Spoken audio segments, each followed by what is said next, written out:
We're talking about the health system today, because I see many people panic after they get shot at, or while attempting to wake their teammates up from a coma. It looks daunting when you first look at all your organs, but it's really simple.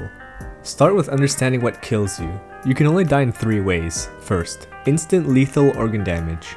So let's say a round pierces your heart. Obviously, you instantly die. If your brain or heart are destroyed, you're dead. If your lungs or liver are destroyed, then that leads us to the next point. Organ damage, coma, timeout. If any of your secondary organs are destroyed, you will fall into a coma. A teammate must use a surgery kit on you to fix your organs or your coma will time out and kill you. Third, blood loss, coma, timeout. You have 5,500 milliliters of blood.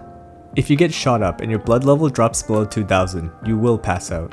Once you fall into a coma, your teammate needs to fix your heavy bleed and use their blood bag on you, otherwise you're a goner. When trying to save a teammate, the examine window takes a while to pop up. My squad and I spent the first 3 days making the same mistake. We would shake our mouse around trying to figure out a perfect spot for the examine window to pop up. All you have to do is look at your teammate and wait. Don't move your mouse around and the examine window will pop up. Here you'll see a list of ailments. Focus on organ damage or bleeding first. I don't know if there's a triage system in the game, so what I do is I ask my teammate to tell me what's wrong with them. If the border is red, then it's major damage. They should know and tell you what needs to be fixed for them to wake up. For example, if there's a red border around the organ symbol, but only a yellow border around the bleeding symbol, then fixing their organs will probably wake them up. So blood loss is not a priority. If they have both massive blood loss and organ damage, then fix the bleeding first, and then organs. You want to transfuse blood last, as there's a possibility they have just enough blood to wake up after surgery, but they will not wake up if their organs are destroyed. If they have a medium or heavy bleed, you want to fix their bleeds first to prevent a situation where you wake them up, but neither of you have enough time to fix their bleed. Make sure your medical supplies are in your rig or pockets. You cannot use them out of your prison pocket. Now if you get shot up and you're not dead or in a comatose, then there's zero reason to panic. Healing yourself is very simple. Let's start with bleeding. When blood level drops, your vision will start to blur and turn gray as you get dizzy. Your stamina regeneration will also slow down. If your water and energy is at a decent level, your blood will slowly regenerate. For light bleeds, you can use bandages or don't heal at all.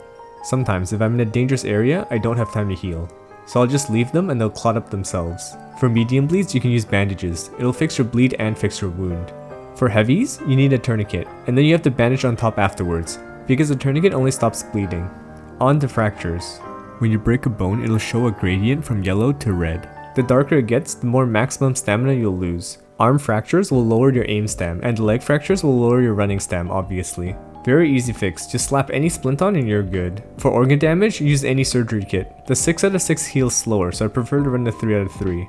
Different types of damage have different debuffs, but they all generally mess up your vision and lower your stamina in some way. You can mitigate a lot of these by taking painkillers, but so far, I haven't been using them because personally, I would rather suffer than have my water and energy levels drop faster. Some painkillers will even act as a blood thinner, which will make you bleed faster, but it just isn't worth running when you're only negatively affected by vision, and not your movement or shooting. Besides saving your friends from a coma, blood bags can also be used to restore vision and prevent your blood levels from dropping too low during the next engagement. Don't waste them if you're not expecting to get shot. Having decent food and water levels for generating blood is good enough if you're planning to head back to base, or you've already wiped out all the AI in the area. If you have a tiny container like me, you can use slot positive medbags to increase usable squares. Put expensive med tools in your butthole while you leave the cheap ones in your pockets or rig. If you're being swung on while you heal, you can cancel any animation with a right click. Remember to never panic, and if you're not in a coma, it's not a big deal. Lighter debuffs that are yellow, and even some medium ones that are light orange, takes a while to put you down. So take your time and get to a safe place first. I hope this helped in some way. Drop a like if it did, sub with bell. I stream sometimes at the Gray Zone or Arena Breakout recently. Thanks for watching.